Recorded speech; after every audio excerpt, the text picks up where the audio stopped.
মিশরীয় ধনকুবের আল ফায়েদ প্রায় 4 দশকে 111 জনের বেশি নারীকে ধর্ষণ ও যৌন নিপীড়ন করে থাকতে পারেন বলে ধারণা করছে পুলিশ। তাঁদের মধ্যে সবচেয়ে কম বয়সী ভুক্তভোগীর বয়স ছিল মাত্র 13 বছর। মিশরের আলেকজান্দ্রিয়ায় জন্ম আল ফায়েদের। শুরুতে তিনি ঠান্ডা পানীয় বিক্রি করতেন, পরে সেলাই মেশিনের বিক্রয়কর্মী হিসেবে কাজ করেছেন। প্রথমে মধ্যপ্রাচ্য ও পরে ইউরোপে তিনি আবাসন, জাহাজ, নির্মাণ কাজের ব্যবসা করেন। এভাবেই তিনি নিজের ও পরিবারের ভাগ্য গড়েন।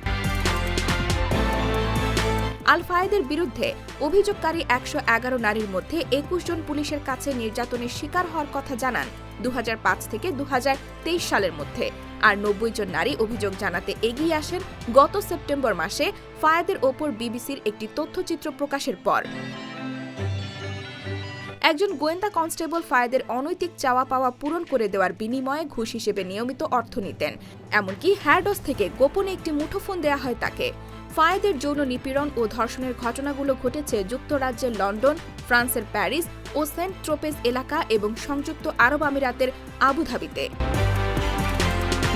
ভুক্তভোগী কয়েকজন নারীর হয়ে কাজ করা আইনজীবী ব্রুস ড্রামন্ডের ভাষ্য, হ্যারডসের ভেতরে দুর্নীতি ও নিপীড়নের যে জাল বোনা হয়েছিল তা ছিল অবিশ্বাস্য ও খুবই অন্ধকারের।